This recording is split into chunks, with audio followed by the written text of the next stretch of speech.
Another day, another basketball stories na naman ang pagkikwentuhan natin. At ngayon nga ay ang pag-uusapan natin ng balitang trade ng Los Angeles Lakers kay Obi Toppin at ang balitang pagkuha ng Golden State Warriors kay Russell Westbrook.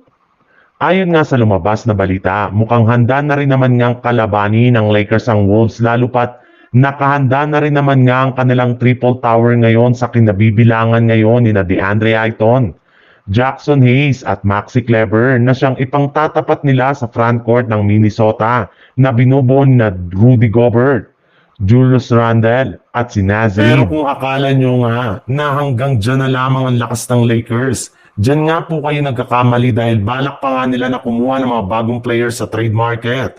Kagaya na lang ni Obi Toppin na makukuha nga ni Rob Pelinka sa pamamagitan ng isang 3-team trade kasama ang mga kupunan ng Indiana Pacers at New York Knicks.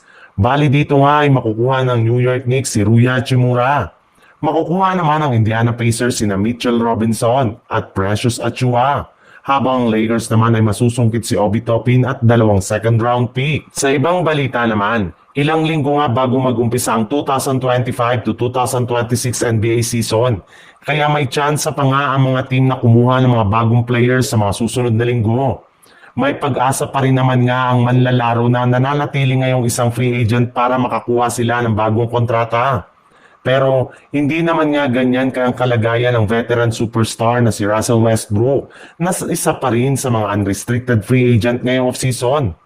Ayon nga sa ibinulgar na balita ng NBA insider na si Mark Stein na malaki nga daw ang posibilidad na magsimula ang bagong season ng NBA nang walang kupunan si Russell Westbrook.